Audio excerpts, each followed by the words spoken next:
warahmatullahi wabarakatuh. Selamat datang kembali ke podcast Rumah Aidin. Semoga semua yang mendengarkan sehat walafiat.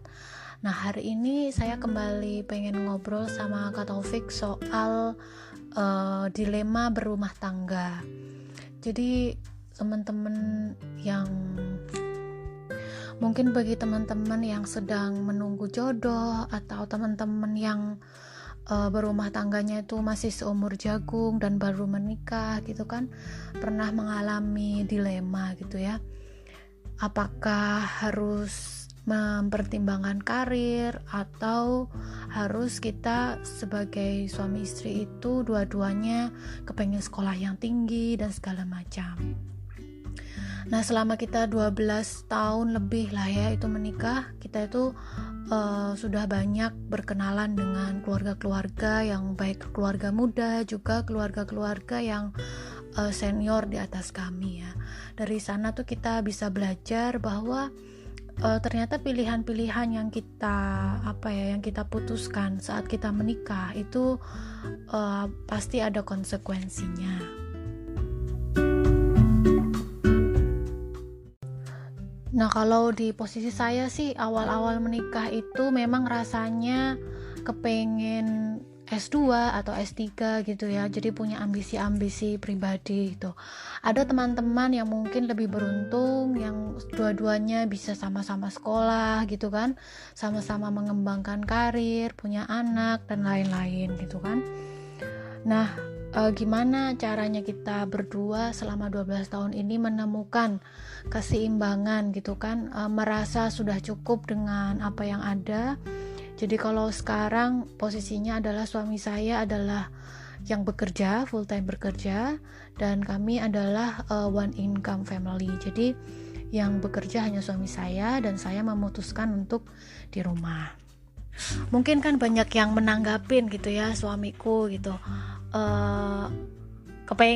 apakah kepengen istrinya pengen yang S2, S3 atau punya karir tinggi gitu, atau gimana gitu loh.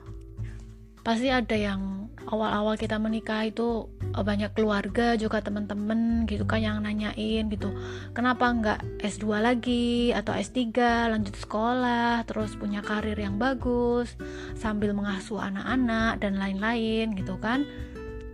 Dan kalau misalnya suami saya kan S3 gitu kan, nah bagaimana menurut suamiku, apakah itu tuh hal yang penting banget gitu ya untuk dipikirkan ketika kita berumah tangga atau menikah? Sebenarnya kan ya secara formal atau secara resmi ya nggak pernah memutuskan gitu, maksudnya semua go with the flow dan kita hanya beradaptasi sama flow yang sudah ada. Tapi kalau dari sisi suami yang bekerja gitu ya, apalagi tentang pekerjaannya sangat intens gitu ya, perlu ada keseimbangan yang diciptakan di rumah tangga. Karena kalau tidak ya rumah tangganya akan susah di manage gitu ya, apalagi di luar negeri itu kita semuanya sendiri, tidak ada extended family yang akan support kita ketika kita mengalami kesusahan begitu.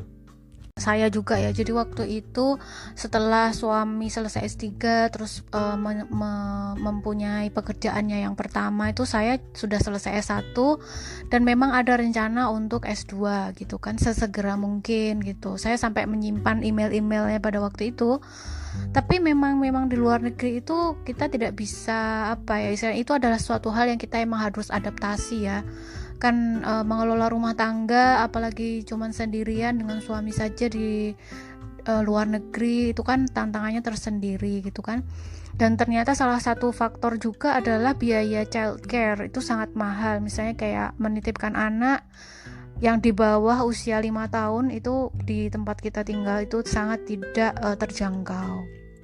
Dan disitulah saya sebagai ibu ya, itu kan memang diciptakan oleh Allah Subhanahu Wa Taala itu memang untuk mengasihi anak gitu kan, apa ya istilahnya, merawat anak ya. Memang ada yang namanya jiwa keibuan itu ya adatnya datangnya ya dari ibu gitu kan. Jadi memang saya akhirnya ya memutuskan untuk ya udahlah saya step in gitu kan di dalam rumah tangga, baik yang tetek bengeknya gitu kan sampai support suami juga. Tapi tidak dipungkiri bahwa selama perjalanan kita untuk menikah itu pasti kita melihat rumput tetangga yang lebih hijau lah, yang kelihatannya kok dua-duanya bisa S2, terus S3, terus meniti karir sama-sama gitu ya nggak sih Kak? Ya kalau aku sendiri sih nggak pernah ngelihat rumput tetangga yang lebih hijau. Ya karena nggak pernah ada itu rumput yang hijau. Rumput hijau itu hanya fata morgana gitu kan. Karena menurutku setiap rumah tangga itu, setiap pilihan bagaimana kita mengatur rumah tangga itu tuh ada plus dan minusnya, ada trade off yang kita tuh harus paham. Kita tuh kadang-kadang melihat ilusi bahwa orang lain seperti baik-baik saja, tapi tidak tahu di dalamnya kan, karena kita tidak mengamati tersebut 24/7 gitu loh. Nah, saya melihatnya itu bukan apa-apa dari pengalaman di akademisi itu ya, praktis-praktis yang biasanya rumah tangganya smooth itu biasanya memang harus dibarengi dengan pengorbanan salah satu pihak atau dua-duanya pihak malah gitu ya. Jadi ketika contohnya misalnya di conference gitu, kita ngelihat seorang public figure di dunia keilmuan gitu ya, mungkin secara figur itu sangat famous gitu ya, tapi jangan salah, banyak murid-muridnya dia S3 waktu itu ya bilang bahwa pembimbingnya itu tidak punya kehidupan family yang bahagia gitu. Jadi memang memang ada hal yang harus mungkin dikorbankan pada setiap pilihan. Nah itu mungkin poinnya untuk saat ini. Kalau yang contoh di sisi lain juga itu ketika misalnya dua-duanya meniti karir, itu ada yang sampai harus LDR gitu ya, karena mungkin sudah terikat kontrak, nggak bisa ikut suami atau nggak bisa ikut istrinya, sehingga ketika LDR itu ya praktis anak juga jadi LDR gitu ya. Tapi ada juga misalnya family yang mengorbankan karirnya, misalnya saya sendiri itu kan mengorbankan karir saya gitu kan, saya tidak melanjutkan karir saya sebagai entah akademisi entah apapun itu gitu kan. Tapi ada juga orang yang mengorbankan karir suaminya, jadi karena istrinya yang berkembang maka istrinya yang mengejar karir, suaminya yang berkorban untuk menjaga anak-anak di rumah. Tapi ada juga yang bisa dua-duanya berkarir dengan bagus, yang itu karena ada support dari sistem, misalnya ada pembantu atau misalnya ada tetangga yang baik atau misalnya ada childcare sistem yang baik, bisa menitipkan anak ke TPA, tempat penitipan anak, atau sekolah-sekolah yang dia menerima anak-anak dari full time. Atau kalau in case saya ya, itu orang tua saya dua-duanya bekerja, itu saya lebih banyak dititipkan ke nenek saya atau ke tante dan om saya. Jadi memang ada, pastilah dalam setiap keputusan kita itu ada yang dikorbankan.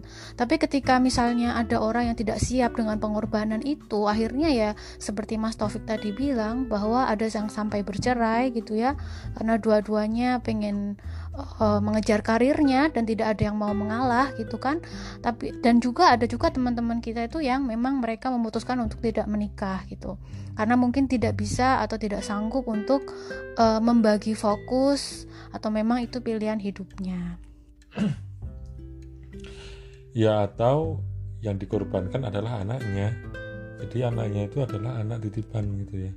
Jadi ketika dua-dua orang tua sibuk, anaknya akhirnya diurus oleh siapa? Asisten rumah tangga, sekolah, atau bahkan kakek neneknya. Itu sebenarnya ada hal yang mungkin bagi anak itu merasa kehilangan, apalagi ketika hal tersebut itu terjadi pada masa kecilnya. Jadi ya kehilangan tuh bisa banyak sisi, tidak hanya satu dimensi saja, tidak hanya pasangannya, tidak hanya individunya, atau bisa jadi anaknya yang akan kehilangan gitu. Jadi kita mungkin akan sadar itu ketika waktunya itu sudah terlambat, ketika ada perkembangan yang kita tuh tidak mengharapkan pada awalnya begitu. Nah, terus kalau misalnya aku sendiri pengen menggarisbawahi bahwa setiap pilihan itu nggak ada yang benar atau nggak ada yang salah, yaitu tergantung kitanya masing-masing, kondisi masing-masing. Mungkin ada keluarga yang memang mereka harus two house income, jadi dua-duanya harus bekerja baru bisa istilahnya afford the living gitu ya. Tapi ada juga misalnya yang harus one income, kayak misalnya kami di sini one income karena kami memang nggak bisa punya pembantu. Di Inggris itu kan mahal banget ya, terus nggak bisa juga menitipkan anak full time karena di sini memang sangat mahal sekali gitu. Nah, kalau yang seperti itu memang kita itu harus istilahnya balik lagi ke kenapa sih tujuan kita berkeluarga. Yang ini mungkin salah satu aspek yang bisa dibicarakan, misalnya teman-teman itu kepengen menikah itu. Ini adalah sesuatu yang harus dibicarakan menurut saya karena ini kan menyangkut kehidupan masing-masing orang gitu. Jadi kita harus tahu prioritas dalam berumah tangga itu apa sih yang prioritas kita. Ada sebagian orang prioritasnya ke anak, ada sebagian orang prioritasnya ke karir gitu kan. Terus kita akhirnya along the way itu mencari balance gitu ya, mana yang balance. Kalau saya pribadi sih yang saya kembali lagi kenapa akhirnya bisa menerima gitu ya, menjadi ibu rumah tangga, ikhlas menerima itu, kalau saya ya poinnya itu adalah kita tuh mencari keberkahan aja sih dalam hidup. Maksudnya ada orang yang kepengen ini itu, pengen punya apa, I, B, C, D, itu kan dalam hidup tuh nggak habis-habis gitu ya kan. Kalau saya pribadi, saya berkeluarga tuh kepengennya tenang gitu ya, mencari keberkahan aja, kita tenang menjalani hidup, anak-anak juga insya Allah menjadi anak yang soleh gitu kan, mencari penghidupan yang halal. Dengan cara itulah saya merasa bahwa ketika saya di rumah itu saya menjadi lebih tenang gitu kan, support suami dari rumah gitu, saya menjadi lebih tenang. Jadi ketika saya pribadi untuk mengerjakan hal-hal rumah tangga dan misalnya dengan anak dan juga kesibukan suami, itu saya menjalaninya menjadi lebih sabar, lebih ikhlas, lebih nerimo kayak gitu. Kalau dari sisi suami gimana?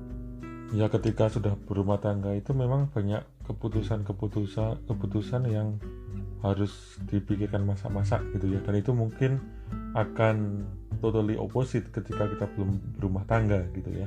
Jadi contohnya misalnya ketika aku S3 gitu ya.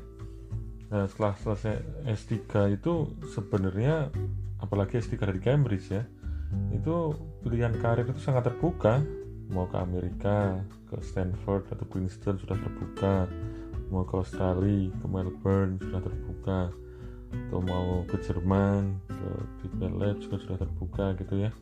Tapi lagi-lagi kita harus melihat kita itu kedepannya mau apa, dan juga ketika sudah berumah tangga, pekerjaan apa yang akan relatif memberikan welfare kepada keluarga kita ya. Jadi tidak hanya welfare dari sisi income, tapi juga stability. Kan kita nggak kebayang kalau kita harus postdoc misalnya di satu tempat yang kontraknya rata-rata 1, 2, 3 tahun, terus setelah itu kita pindah ke tempat lain yang mungkin beda benua atau beda negara, itu akan banyak impactnya ke keluarga kita, harus beradaptasi. Apalagi kalau kita punya anak-anak yang masih kecil, itu tentu bukan experience yang yang sangat welcoming atau yang sangat nyaman untuk anak gitu. Dan mungkin dari sisi perkembangan psikis akan berpengaruh. Maka ketika saya selesai S3, satu pertimbangan untuk memilih pekerjaan itu adalah job stability dalam waktu yang relatif agak lama gitu, karena tanpa itu akan lebih susah lagi, apalagi anak-anak waktu itu masih kecil, baru lahir gitu kan.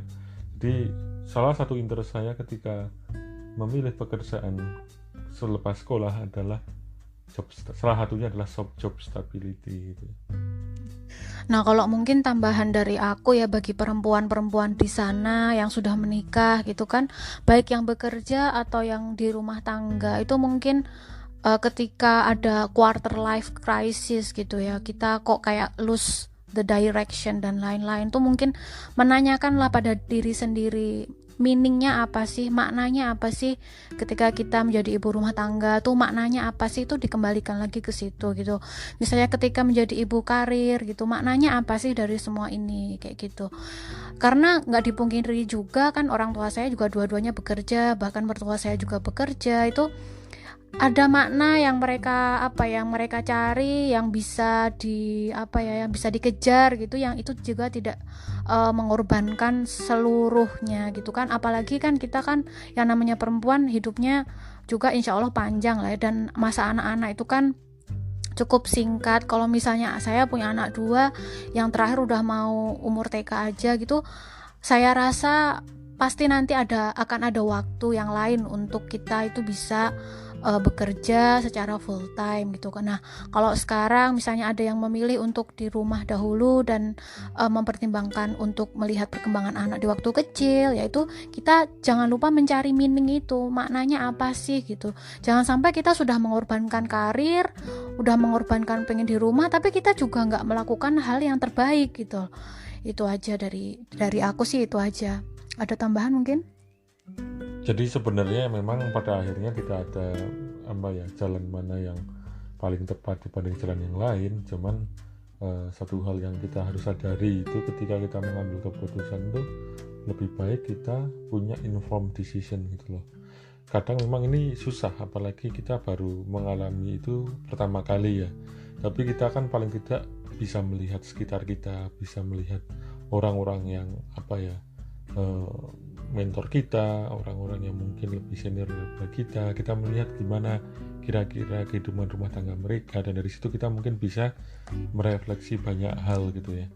Jadi dari situ mungkin kalau saya sih, pilihan apapun yang kita ambil itu terserah saja, tapi yang penting ketika kita mengambil itu, kita sudah mengambil keputusan dengan informed decision, dan juga kita sudah tahu kira-kira konsekuensi apa yang akan kita dapatkan dari keputusan kita tersebut. Jadi kita nanti tidak ada saling menyalahkan dan sebagainya gitu ya. Dan ada baiknya itu juga sudah ada kesepakatan, bahkan sebelum menikah pun itu akan jauh lebih baik gitu ya. Ya terus terang ini juga kita juga tidak melakukan itu terus terang gitu ya. Kita go with the flow, tapi kita cuman berusaha untuk beradaptasi saja along the way. Tapi intinya informed decision itu cukup penting untuk kehidupan ke depan gitu ya. Ya, jadi intinya kalau misalnya mau memulai pernikahan itu mungkin gak hanya dilihat statusnya S2, S3 atau karirnya gini-gini gitu, cuman mungkin lebih dalam lagi gitu ya. Sebenarnya berkeluarga itu untuk apa, seperti apa sih balance dalam rumah tangga yang dibayangkan dan segala macam. Semoga ngobrol sharing hari ini bermanfaat untuk teman-teman semua, dan Allah memberikan keberkahan bagi keluarga kita dan memberikan kemudahan bagi yang sedang mencari jodoh. Amin ya robbal alamin. Assalamualaikum warahmatullahi wabarakatuh.